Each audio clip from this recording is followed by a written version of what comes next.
Alright, what's up everyone? Welcome back to the channel.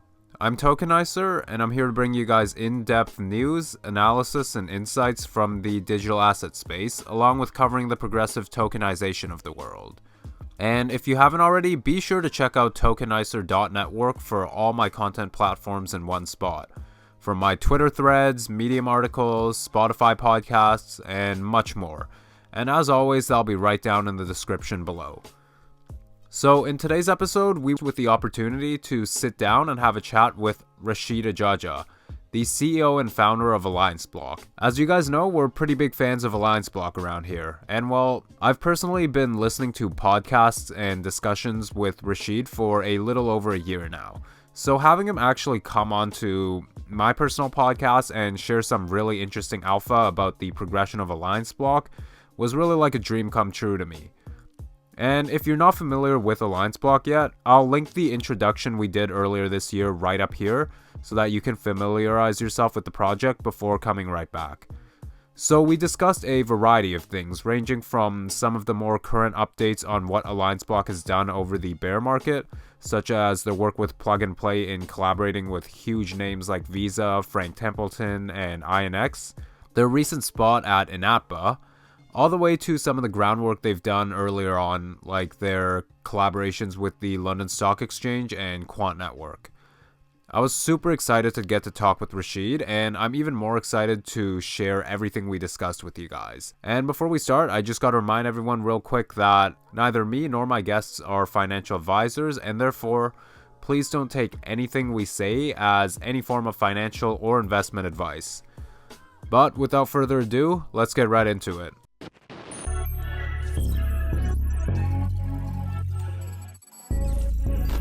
As you guys can see today, we have a very special guest with us. We've got Rachid Ajaja. So he's the CEO of AllianceBlock, and I've been waiting forever to talk with him. So that said, let's just get started. How are you doing, Rachid?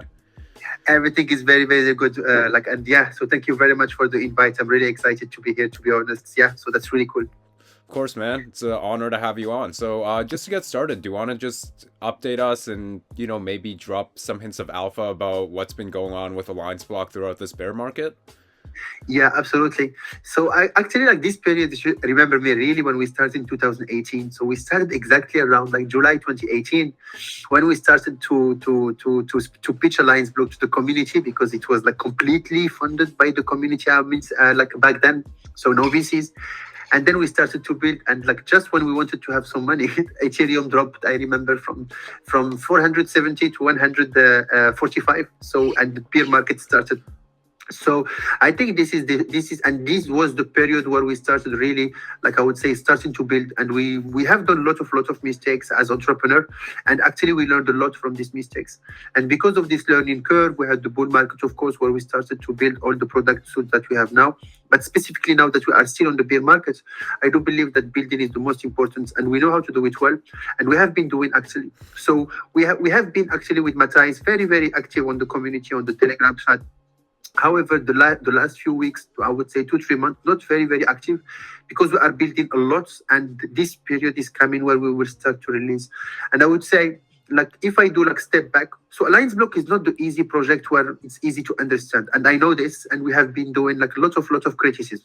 So now we have really amazing marketing team that's starting to put this together, and as you have seen as well, we have released a lot of blogs, a lot of like media. We are more and more into like also the media around, like from Hacker Noon to like all this like all these different types of, I would say, like media, where they speak about AllianceBlock, specifically when we have released trusted identity verification, when we have released funders, when we have do what to fundraise. So, and I would say we have built, so AllianceBlock is end-to-end DeFi infrastructure. So when we started actually AllianceBlock specifically in 2020, and we wrote our white paper around the Prometheus protocol, which is the protocol underlying, that is the infrastructure layer for AllianceBlock. So we have these three components. We have actually the compliance layer, we have the data layer, we have the applicative layer. So I've been speaking about compliance since a while. Okay, so a lot of people didn't took us really seriously in the beginning, but now we are seeing a lot of people speaking about compliance, speaking about identity, speaking about like data governance, data management, and so on. So I think we were already on the right path. Now, what happened is, so as you know, we have the decentralized exchange, which now we will focus on after the fact that we have worked really good on funders. We have funders, which is something that I really want to put some like a really something important, is the first fully decentralized peer-to-peer decentralized platform.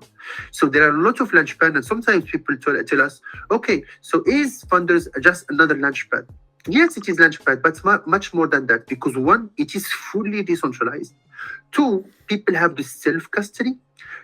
Three, people, so like we cannot take the funds of the users, which happen with FTX, which happen with Celsius, which happen with BlockFi, which happen with all these guys. Okay, so there is the self-custody and there is the self-sovereign liquidity, I would say, also in there. So we have been a little bit ahead of the curve, and actually now that we have released it, it's the perfect timing. People can invest without really, not invest, but fundraise or like funding projects that are something that we have spent 8 months, 7 months basically to work with them, because we cannot bring just any project. So we are building the processes until at some point we will have the DAO, and we are working toward the DAO because AllianceBlock will be fully decentralized. Okay, so this is very important. I wanted to emphasize this. So we have the decentralized exchange, we have the funders, which was actually the first product that is launched in the space with the trustless identity verification. So which means people are doing their KYC, AML, they own their data, and they can share. So what is trustless identity verification in really one sentence? Is the layer that is able to authenticate and encrypt and basically decentralized role-based access control. Okay, so people can authenticate their data, can share their data, which is encrypted, so no one can use it. Okay, and then we have the DeFi terminal, which is the DeFi tooling. We have the bridge, okay, which we are working on, like always, constantly, to be able to release the new version. So all this module actually is really good. But if you see it, so each module is kind of startup. So sometimes you have companies that are building just what we are doing in one module. So the question is, how can we connect all these modules? Okay, and this is what throw us back within like 2020, where we spoke about Prometheus protocol. So we have been working the last 14 months into what we call Nexera. So you have been seeing myself in some tweets speaking about Nexera. So what is Nexera? So Nexera is like, it's a next era. Okay, so this is what from where we have Nexera, and actually all the research that we have been doing is designing a new standard of the NFT that is acting as data container. So now with our standard, NFT become data container. And when NFT become data container, it is basically unleashing huge amount of possibilities. Okay? And a huge amount of use cases. So the first use case that we have been building the last 3 months, once we finish the protocol, which will go live and like in 2 weeks. So this is the first alpha on test, which is Nexera ID. So what is Nexera ID? So Nexera ID is fully built on top of the trustless identity verification, and we should call it actually more trustless data verification, because as I said, trustless data verification is 1, authenticate, 2, encrypt, 3, decentralized policies of sharing. Okay, so these are the 3 pillars. Now the Nexera ID, it will offer every single individual in DeFi, in GameFi, in SocialFi, or whatever the I would say the vertical, in events, whatever, it will offer to have this kind of meta NFT as digital passports, which will act as a soul bound. But the most 3 pillars that are absolutely important, and it cannot be perfect timing, is 1, is the self-custody. Okay, so people have the self-custody of their assets. 2 is the privacy, which means that they own their data and they can generate zero knowledge proof that they can share. And the 3rd, which is very important, is the security. So now we are able actually to prevent hacks. So if by any chance or by bad luck you have been hacked, you will receive, as soon as there is transaction in your wallet, you will receive a notification that is telling you that you have to authenticate. But because it's not you, you will be able to lock your passport, your NFT, and to transfer all the data in the new NFT that you will mint. Again, because NFT is data container. So this is actually one of the most important things that we are excited about it, because as I said, the time it cannot be more perfect than this, because what's happened with FTX and all the shit that we have been seeing on the space now. So, and I do believe that we are going in the future and in the near future with this layer, which is CDFI, okay, where users will have their own self-custody while interacting with centralized exchange. And I do believe that centralized exchange, if they don't start implement this, they will lose a lot of clients. And this happened after FTX, when we saw huge spike on the volume on the decentralized exchange. Even small decentralized exchange on Starknet, they have seen, I saw the products, one of the product manager of Starknet saying that it has $140 million spike into trading volume in one day, which is kind of huge. So I do believe that this is, I think, one of the biggest things we will release, and one of the most important things that will actually change completely the space. So this is one of the biggest, I would say, things that we are looking for. Awesome. So many good things put in just like a little paragraph there. I think I just want to first add on kind of what you said with all of the FTX and the exchanges blowing up and stuff. And we've kind of seen this, right? It's as much as I hate to say it, almost set the industry back a couple years, right? Yeah, absolutely. Yeah. So it's great to see you guys really put security and regulations really at the forefront of that, because that's really the downfall of so many projects we've seen. Absolutely. And another thing I wanted to add on is you mentioned that a lot of the different products within AllianceBlock may as well just be standalone products of their own, right? And absolutely. That one way I've always been describing AllianceBlock is you guys are kind of like a massive playground of different tools in decentralized finance, where you could say a decentralized exchange is like a swing set, and then a derivatives protocol could be like the slides on a playground. Well, you guys are really that full playground that hosts every part of the playground equipment's on there, right? Absolutely. Yeah. Yeah. So no, I completely agree with you. So like the objective really is, when we started to design all these modules, we asked ourselves one thing: what are the modules so that we need to build in order to recreate like a full infrastructure which is applied to decentralized finance, and it can have the highest standard of traditional, and it can bridge the two worlds. Okay. So of course, as you said, the decentralized exchange, this is the execution part, which on top you can have the derivative protocols, of course, okay? And we are seeing like something that is very interesting is what we call the interest swap, so decentralized interest swap protocols that are starting to come into life. And why interest swap are super important, but it's not easy to implement. So for those that doesn't know what is interest swap, is the ability to change a fixed variable interest or yield into fixed yield, okay? So imagine that I have done a loan, for example, a mortgage to buy a house. And then in the US, you have, for example, yield that can change. So in the contract, sometimes they tell you, yes, be careful, because the interest rate that you will pay, it will be like it will vary, and maybe you get it fixed in 2 years, but after 2 years it can vary. And actually, this was one of the biggest problems what happened in the subprime crisis in 2008, because at some point it skyrocketed interest rate, people couldn't pay. But this is not the thing. So imagine that you are someone that has finance background. You can go to your banker and say, "Oh, look, I can swap. I can buy a swap where instead of paying this interest variable, I can pay actually a fixed yield, a fixed interest." So, and this is one of the users, but you can use it. So it could be used in many. So in the traditional financial, I would say, space. Okay, back to the interest rate swap. So when you go, for example, you do DeFi, okay, and then you stake some Ethereum into Lido. You receive actually a yield that is in ETH. So ETH in USD, it's variable. So now imagine that actually, so in the traditional, I would say, player, they would love to have fixed rates. So imagine that you have decentralized protocol where you can swap your variable yield into fixed yield. So instead of getting, let's say, 0.5 ETH, for example, per month as yield, actually you can say, okay, I will get $1,000, for example. So it will have huge impact into the space.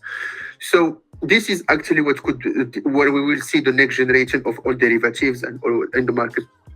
So then all the other modules, as you said, we wanted to do them in a modular approach where each one could be used as standalone, but also interconnected.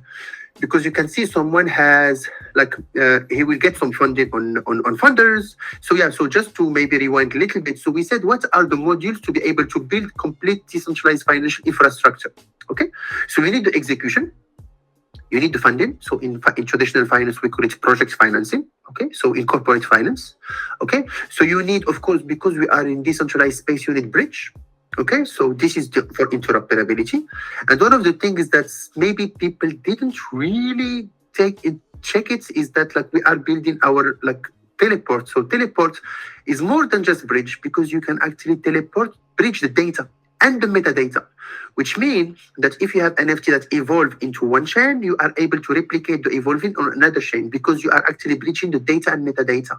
And on top of this teleport, we are actually building the ERC20, the NFT 721, NFT 1155. So this is very important.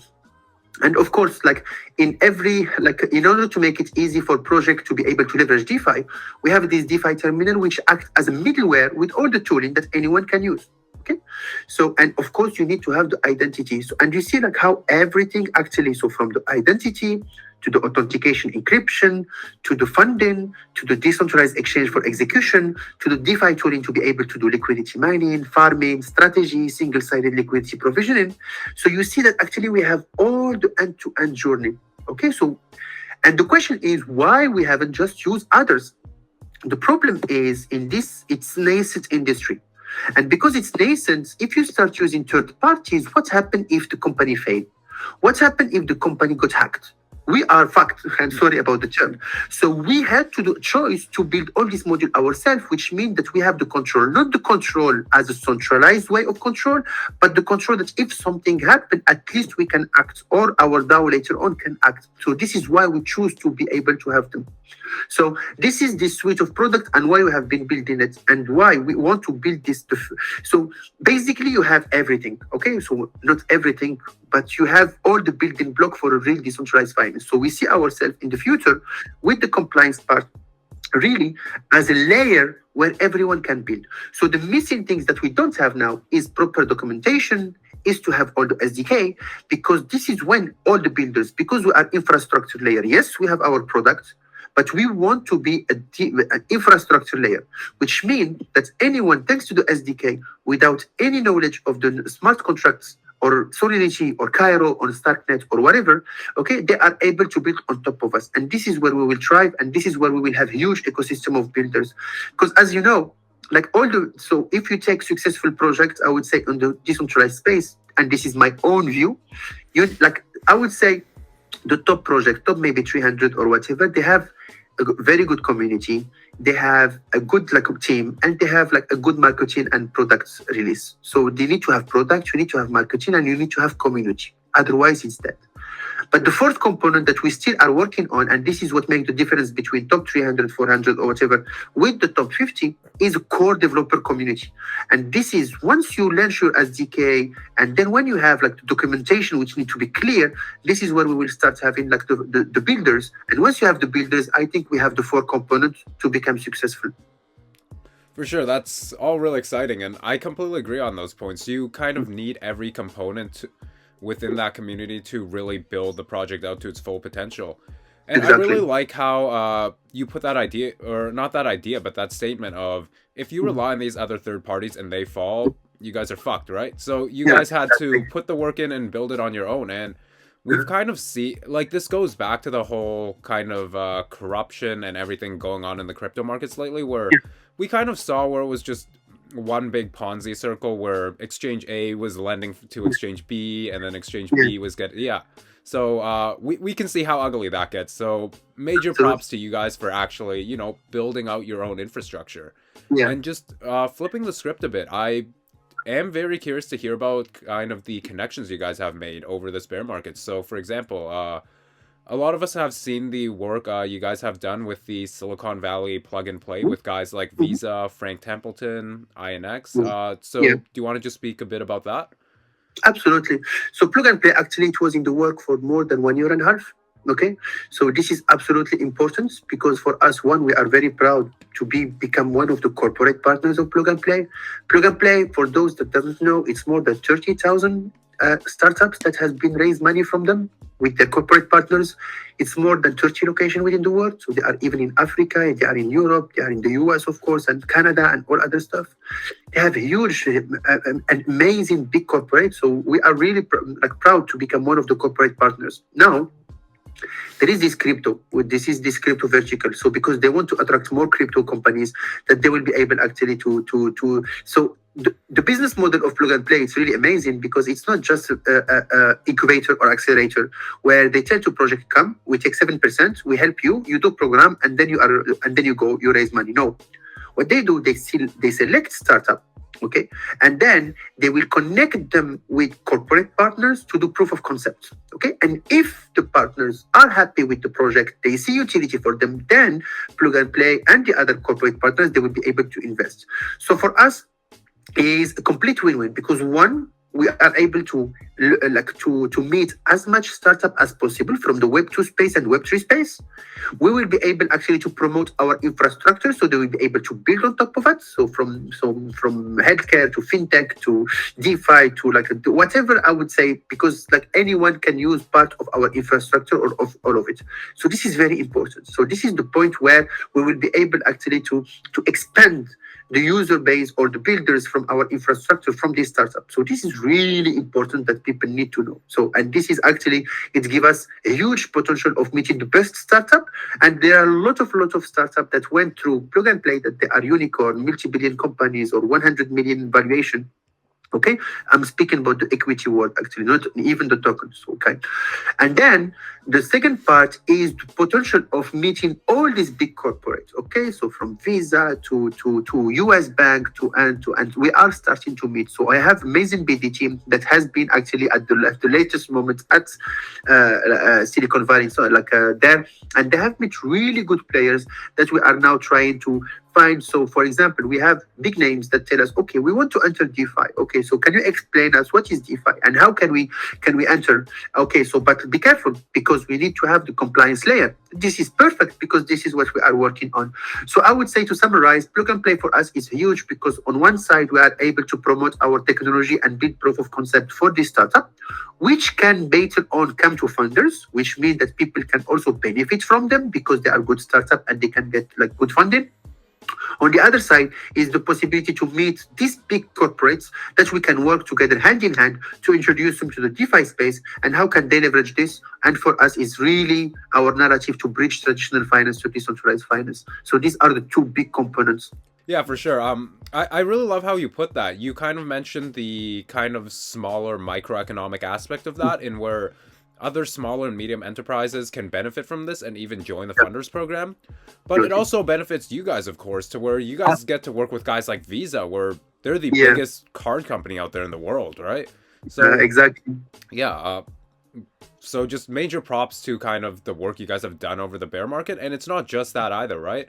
I remember a couple months back seeing kind of the comments flow between you and a couple of the Constellation Network members, where you guys actually connected with Obvious ERP, in a matter of, what was that, 2 days? Yeah, exactly. This was amazing, man. This is the power of the community, and this is, I say it. So, to be honest, people are able. So when you use the power of the community, you are able to connect super quickly, actually, and this is the network effect. And I think this is very important also to say hats off to the community that are supporting us and supporting all these projects. And they also, sometimes I receive DMs on Telegram, yes, you should see this company, you should this company. And we managed to have many calls just thanks to the communities, because actually they care. It's not just about hyping, of course, but they see this. I am hardcore a supporter for this company. I am hardcore supporter of company. I know these two companies, so I want to see them actually connecting and to have a use case. And it happened with at least 5 or 6 connection that we get through the community.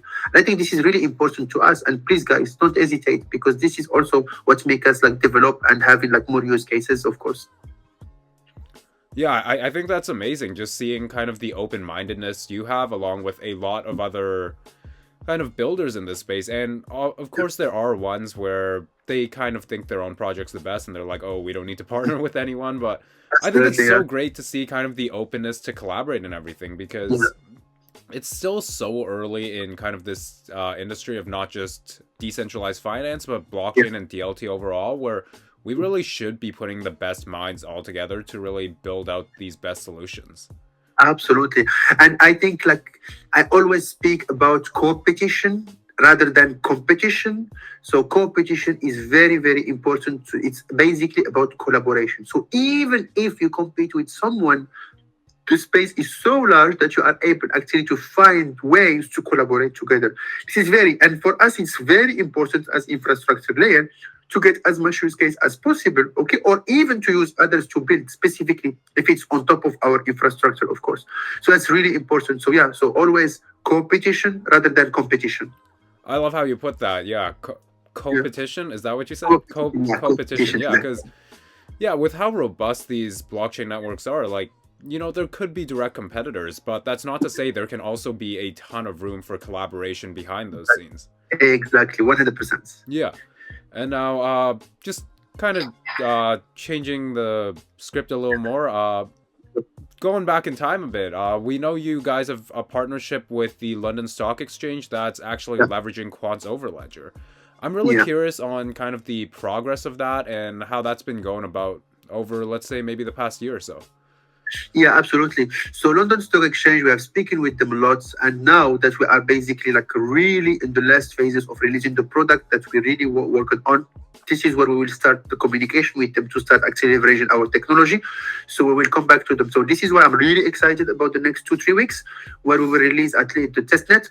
And actually, we are seeing a lot of interest into this identity solution, and I do believe that London Stock Exchange will be.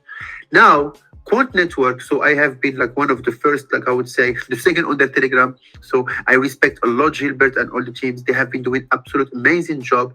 So we have built actually our bridge, not I would say it doesn't confront what Overledger has been doing because Overledger is really for enterprise. This is very important. Okay, so for us, once we start getting to the enterprise layer, I think it's very, very important to be able to leverage Overledger because their tech is secure. It's very important. Gilbert speak on or Inatba, and actually we are now part of Inatba, so I have been seeing some of their the speech, and I really respect Gilbert, as I said. So for us, I think once we start the institutional offering, Overledger is a no-brainer to be able to use, and I advise everyone that want to attract institutional, they must use Overledger. Wow, that's really high praise about Quant Network. And Absolutely. yeah, so I take it you've had a pretty good time working with Gilbert and the team then? Yeah, so it was long. So now I wanted actually to show as well that we are building the tech. So as soon as we have like been aware that we haven't speak together, actually, I have seen his speeches when he was speaking at Inatpa. So what I want is like, yeah, as soon as we release our next era identity, we have seen that actually Quant, they have released their own NFT standard, which is the QRC 721, Yep. which is interoperable, that is already on Fusion. So this is what we want to, like, I will start to speak with them as soon as we have our Nexera protocol that is out and we have our NFT as data container. I want to speak with them to see if we can basically have the same standard within the QRC. So that would be really good. Yeah, because Wow. this will allow also to have the identity on top of Overledger and to have these MDApps. Yeah, MDApps is definitely the kind of final form of how we should be seeing these decentralized applications, right? Yeah. And I really like how you touched on Inappa. You guys were actually recently added to that consortium, and Yeah. congrats on that, by the way. I'm Thank you very very much. curious to hear kind of how that's been, how you guys kind of went about joining, and just kind of your guys' goals of kind of how Inappa and AllianceBlock align Yeah. together. So actually, Inatba is absolutely huge. Well, Matthias De Vries, like my co-founder, like I spent a lot of time to be able to get there. So we have like to do the application. You need to be accepted by the member. You need to show that you are legit, of course. You need to show that you have a team. You need to show that you are working on things that matter and things that actually that will bring value to Inatba. They don't accept just members, and this is why we spent a lot of time to get this approval. So we were really happy, and it's really genuine because it's a really important step. Now, if you check Hinatpa, they have policymakers. They have people speaking about what would happen in the future. People speaking about, of course, you have people that are for the decentralization. Some people are still skeptical. Okay, but everything around compliance, regulation, identity, security, all these are the main subjects also that people speak about.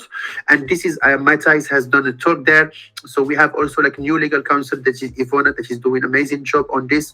So she will be speaking a lot, and we will have like other. So as soon as we have like talk with them, we will be able to release it to the community, or even sometimes it's live stream, so they will be able to check it as well.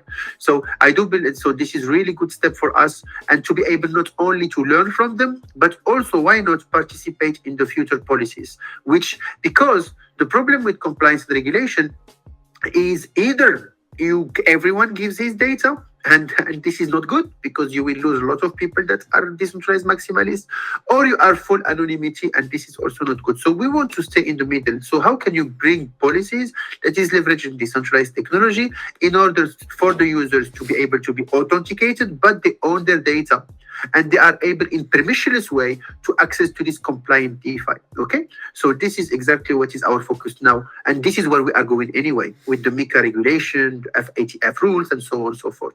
It's like you're reading my mind by mentioning Micah. First Inapa, now Micah. So we know Inapa has actually had a fair amount of work working with European legislators on kind of the creation of Micah, right? Yeah. And I'm, as AllianceBlock is a company that operates within Europe, I'm curious how you guys have kind of, potentially been affected or maybe change the way you guys' business might go about because of kind of the regulations within MiCA. Obviously, a lot of what you guys doing are kind of focused around the compliance layer that you guys have within the protocol. But I'm curious if anything within MiCA had kind of sparked some attention towards you guys to maybe where you guys are like, oh, maybe we can't operate in this way like we thought we could. So no, nothing yet, but this is exactly what we want to show when we have our identity out. Okay, identity, because it's more than identity, it's actually smart wallets. Okay, so and which we have like I would say inbuilt compliance rule engine. Okay, where you can or you can't do something depending on the jurisdiction. So and also there was something by European Commission that is speaking about how can we do automated. I need to find the word. I don't remember exactly, but yeah. So basically, to be able to check what is happening within the decentralized space, monitoring, automated, without to have like all the data from the users, of course, or who is doing what. We don't want to be the guys just speak we will, or to change the world just with what we will do, but also coming with a real product, so coming with something that make actually sense. And this is exactly why we have been like I would say not as active as before, because we want to get this identity and smart wallet out with inbuilt compliance rule, where developer can actually build on top of it, not just as a product, but also infrastructure layer. And this is what we want to present to MiCA, maybe, and MiCA in ATBA with the MiCA policymaker. So why not? They can say, oh, actually there is something there. Because I know that we have absolute unique value proposition, unique USPs, and this is what we want to present. So hopefully in January, like December, January, we can have presentation about this. Awesome. I love to see you guys on one of the Inapa discussions but I think they hold a couple a month actually. So absolutely. That'd be really cool to see. Now, kind of talking more on some of your partnerships. One of the older ones, we know you guys had some collaborations with an incubator with NatWest Group, right? Yeah. And I'm curious how that's been, and just kind of some updates on it, because I personally haven't heard too much about that since reading about it early on. Yeah, exactly. So actually what happened, so we have been actually accepted in the incubator back then, but then we have completely switched our attention when we were at Kickstart Innovation, with all the things that we were seeing with the traditional financial institutions, to work with them and to have all this offering of bridging traditional finance and decentralized finance. So we haven't actually advanced a lot. Now, however, because a lot of things I would say NatWest and other incubator that is also incubate startup, and then to have a product and product that is live. Okay, so there are a lot of things that we have been pausing until we get this product live. And the problem also when you speak with traditional entities like this, They are not the guys that will do liquidity mining or DeFi middleware or strategies or to do this kind of like all the things that we are doing, which is really decentralized oriented, decentralized people oriented, actually, the crypto crowd. But now that we have this product that will be between Web 2 and Web 3, that can be leveraged by Web 2, consumer apps that can be leveraged by Web 3 for more, I would say, security for people and respecting their privacy. Now we can go back to them and we tell, oh, okay, now we have this. How can we collaborate? So this is also in our roadmap. It's fascinating. It's so exciting hearing just every part developing from AllianceBlock, and it's not just your products from your trustless ID verification to funders to the DEX, but it's also just the kind of amount you guys work, all the partnerships you guys have been building over the years, and even recently, like, I don't think there's a project out there that's been kind of collaborating as hard as you guys have been over the past few months.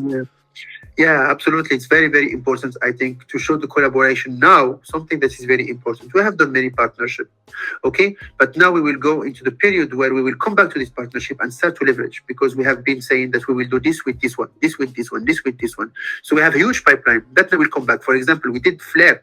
So Flare, soon, as soon as they have stablecoin, you will see our technology that are completely deployed on Flare, which we haven't still discussed. So this is another alpha. So you have Flare. You have, like, for example, that we are working, like, we're checking already with Aptos. So which kind of things that we can do in Aptos. So we have built our own validator, and we see, like, if we can port some of our product there. And the biggest one that we have been working on, and I really congratulate the teams. So it's, you have EVMs, which is Cairo. Sorry, EVMs, which is Solidity. So actually, we have like really Commando team that has built all our protocol, which is this Nixera protocol, NFTs as data container on Cairo. Cairo is the Solidity language, let's say, of Starkware. And Starkware, as you see, it has huge, I would say, like follow now, okay? And people speak about Starkware. And if you see Twitter, we speak a lot about Starkware. We speak ZK proof. We speak a lot about abstracted account. We speak a lot about self-custody, self-sovereign. So all this actually we are working. So we didn't want to use all these buzzwords on our tweets, but actually when we show the product, it's already include all this field. And we will go live first on EVMs, and then we have the Starkware. But most importantly is we will be the first one that are building the bridge, because now you have bridge between Starkware, which is L2 scaling solution, and Ethereum. We will be the first one to have the bridge between any EVM and even non-EVM with Starkware. And this is really good, and it's coming soon. That's amazing.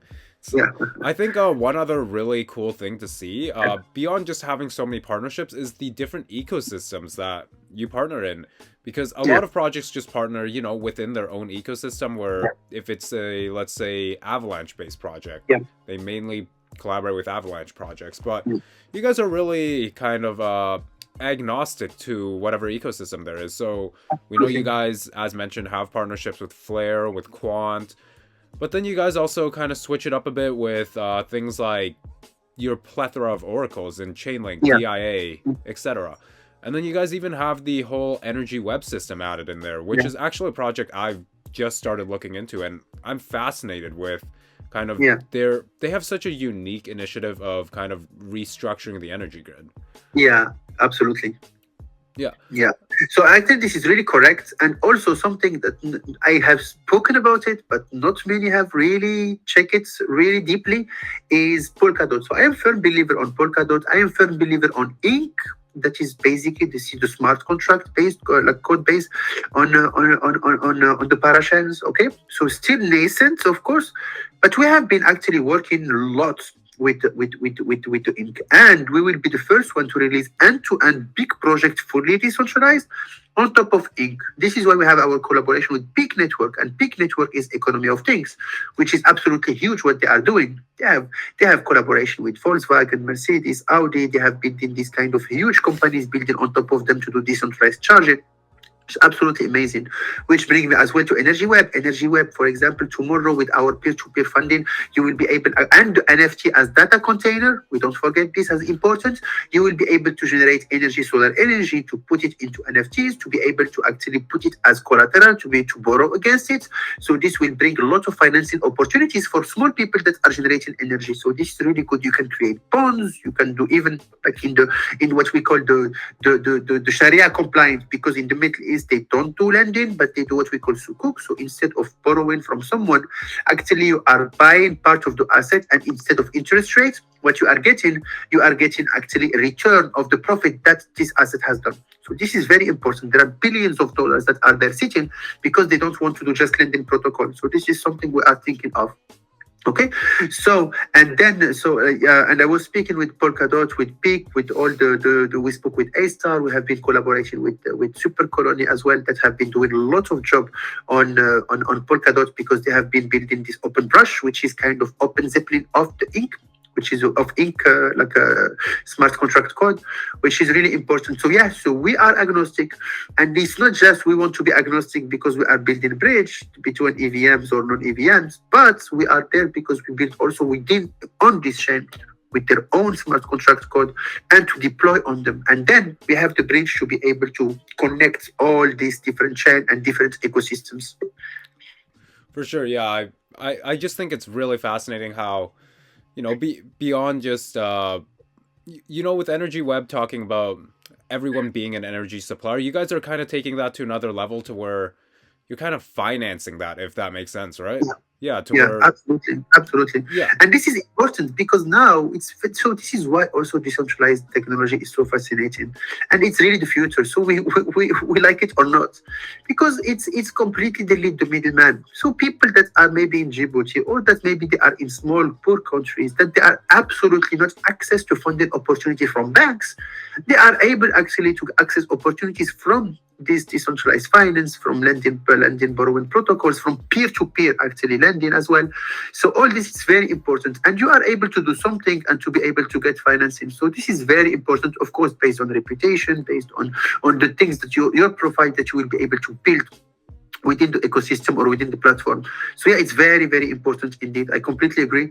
And this is why we are excited, and we wake up the morning and we are very happy to work on what we are working on, because actually we have unique possibility to leave legacy behind us. And this is what we want to be, I would say, like real people to think of us. We are here actually to build something that really will add the value to the decentralized ecosystem. So yeah, so it's about legacy, about leaving something behind us. This is the most important.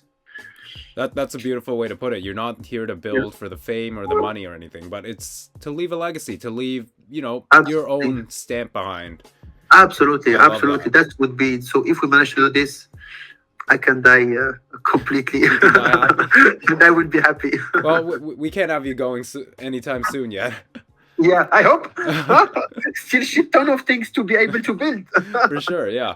Now, kind of, changing it up a little, we've talked a lot about the crypto and decentralized finance side of it, and because you guys are that bridge between traditional finance and decentralized finance, I kind of want to touch up a little more on the centralized finance side within, legacy markets. How has the adoption side of that been, and kind of the interest being drawn to, your guys' solutions? Yeah, so there is huge interest. There is absolute no doubt. There is a huge blocker. There is also no doubt on this one because of compliance. Okay, so if financial institutions want to do some borrowing or to lending, so it need to know people that are lending or that are borrowing. So this is where KYC AML enter into. And the problem with KYC AML, and then there is all the travel rules. Different jurisdictions have different laws, have different way of doing KYC. So it's kind of like it's not easy. However, one of the first use cases that we are working on is what we call certificates. So you are able, for example, and also how you can bring real world assets into DeFi. Okay. And this is something that we want to do with Bonk. So Bonk, I'm absolutely excited about them because not only they have a huge team, okay, they are known, they have been built in, and they have been built in the last 8 months. Okay. So what is Bonk? Bonk is interest, so 0% interest rate lending protocol. Okay, so it works with Trovs. Trovs, basically, you put your collateral and then you are able to lend. to borrow against your collateral.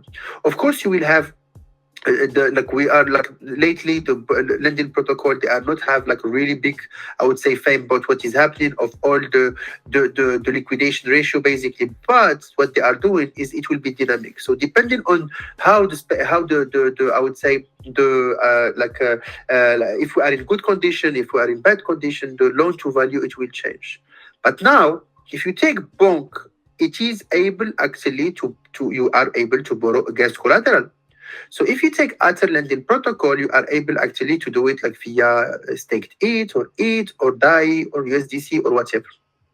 However, now, so if I go back to what we are doing, AllianceBlock and this Nexera protocol, which is NFT as data container, what you are able to do is you are able to take real assets, okay, real estate, watches, what equity, whatever kind of different asset, financial asset or non-financial financial asset, liquid asset or non-liquid asset, okay, that you can actually wrap into these NFTs, okay, and then within these NFTs we are able to fractionalize them and you are put them as collateral.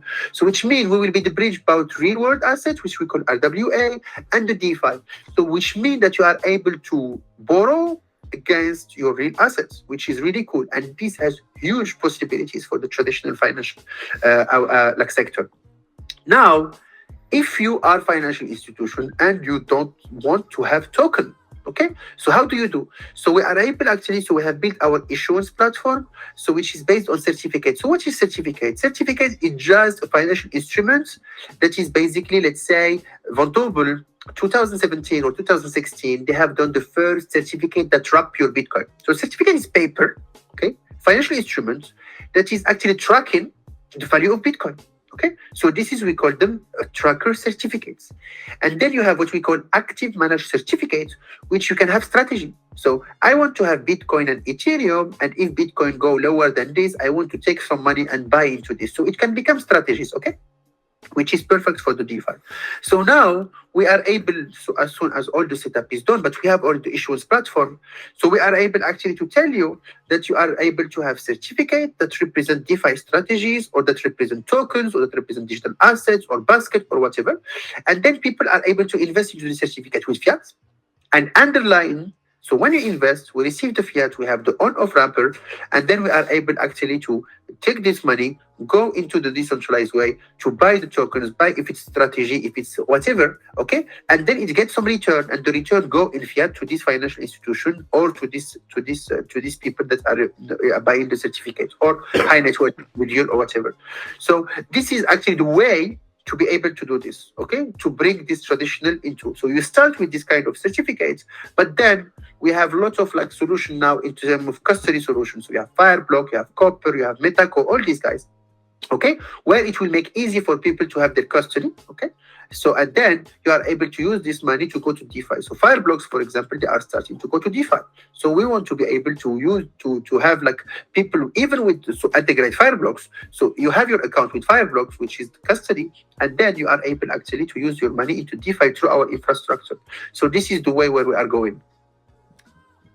That's amazing. And regarding the certificates, how you said, they they kind of work in this almost smart contract sense to where if asset A falls below X price, then buy the asset, right?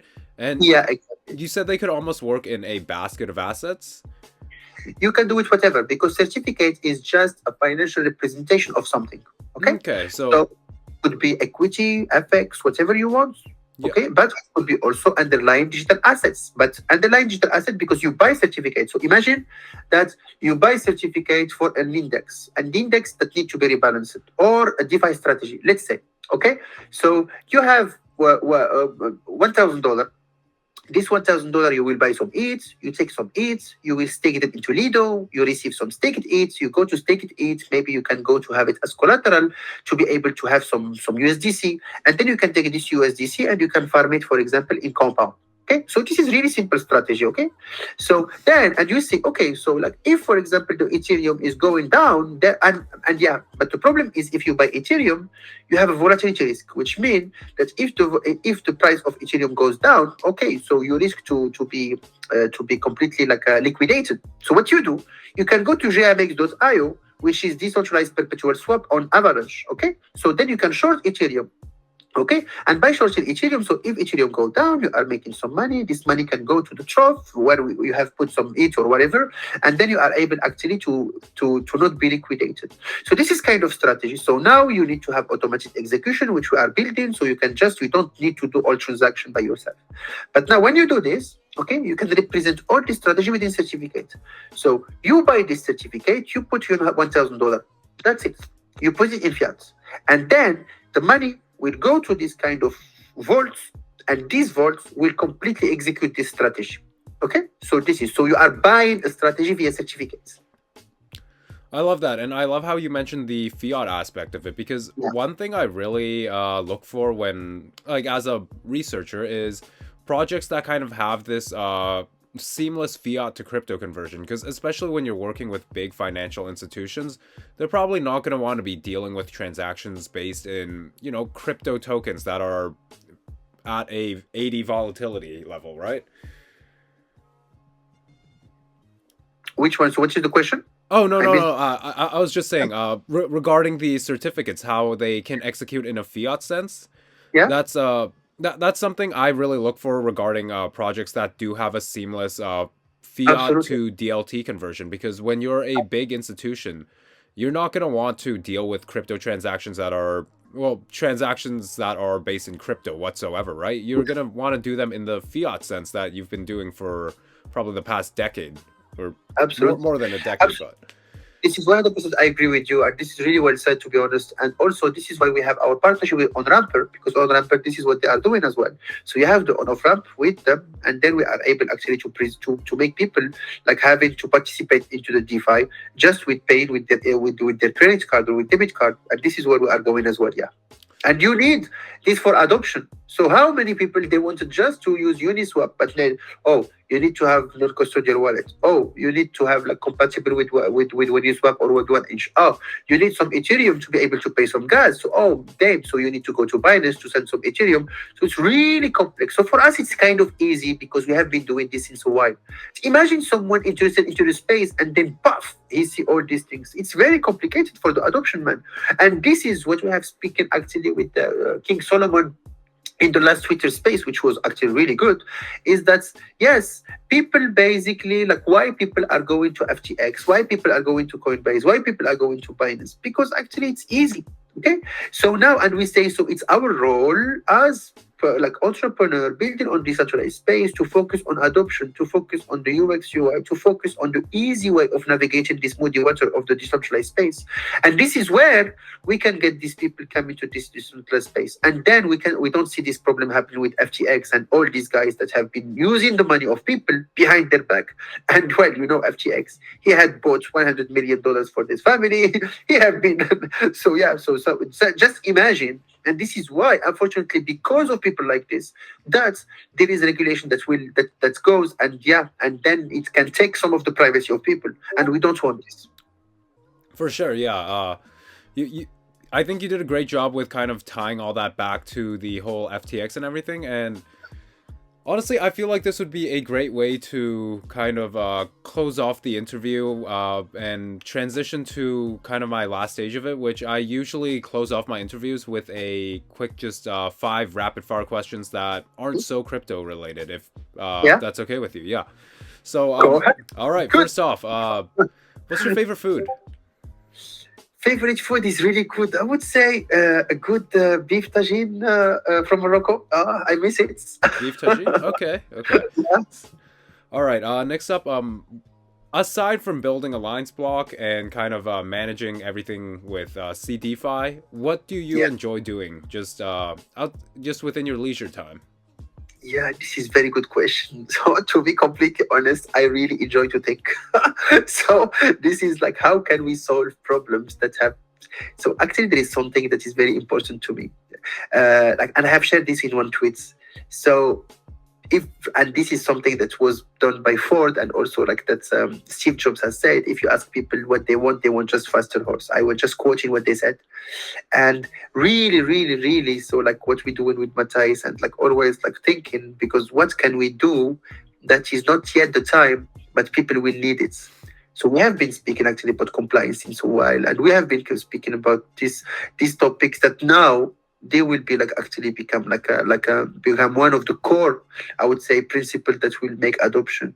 So yeah, so to be honest, now I would say I really like not only just working, but I enjoy when I have time to think. Okay, what is the problems actually that we will have to be able to solve it? So how can we be on ahead of the curve? And it's really maybe it's kind of boring, but this is why I enjoy most. I actually really like that answer. I've never Yeah, gotten one that original. It's usually like, oh, I like going for hikes or I like playing video games. But I really like that answer because you're uh, kind of like that's I think critical thinking is something yeah, everyone should spend probably at least an hour every day doing and just really think around problem solving and stuff because yeah. that really gets your brain going and in the end probably makes you a smarter person, right? Absolutely, absolutely. We need to think like everything. Sometimes you just like basically like check like project, like understand, because sometimes when we do our own project, you don't have time to check what other are doing. But sometimes it's good to check what are other on the ecosystem, to check Twitter. There are so amazing things on the ecosystem. Check what the community are checking as well. It can give so much ideas. So I speak with Gotenks, one of the core community member, Lens. He have been showing me Lens. Actually, I didn't know Lens before, but now we are building proof of concept that we leverage Lens to be able to go to NFT as data container to integrate it with Lens protocol. So thanks to him. So this is very important. Spend time with community. Learn from the community. You have always something to learn from people, and this help you also think and to be able, as you said, solve problems, even if the problems are not here yet. For sure. That's definitely what you want to prepare for. You don't want the problems to come and then you're looking for the solution, right? Absolutely, absolutely, absolutely, 100%. Yeah. All right. Now, question 3. What's one of the biggest goals on your bucket list? Or what do you mean by bucket list? It's like Like yeah, a goal before you die, but ah, just to make the question a little more fair, you I, cannot I say will tell build you. out Alliance Block. I will tell you. So actually, it's funny that you tell me about this. But really, my goal, and I was speaking actually with Sebastian from our team, and I was speaking with Bogdan. So I have done a research proposal on how can you extract like a behavior from the crowd, and to be able to build actually this augmented collective intelligence. How can you? Because you have two things. We spoke about statistics in the beginning, but statistics actually is everything around deleting the bias. You don't want to have the bias.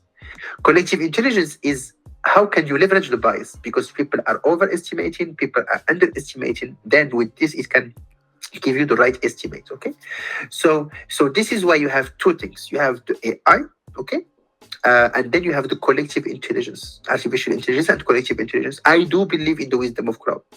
I do believe in, and it's funny because even when you see the book, The Wisdom of Crowd from Swarovski, he spoke about basically in order to get the wisdom of crowd, you need to have the trust, you need to have aggregation, you need to have the decentralization, you need to have the difference of opinion. So these are the conditions to be able to build a real decentralized societies and real collective intelligence. You cannot have a good collective intelligence if you bring people just are from the same cultures, from the same country. It will never work.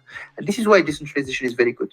So my dream and my objective to build before I die is to build a true participatory economy that is based, that is inclusive, that is participative, that is leveraging the collective intelligence to make any decision, and the augmented collective intelligence, augmented like the AI and the collective intelligence to build this ACI, augmented collective intelligence. And if I do this, I think I can die really good. I can die peacefully to build this true participatory economy that is fair, that is inclusive, that is transparent, that is based on the collective intelligence, and that is based on the wisdom of crowd.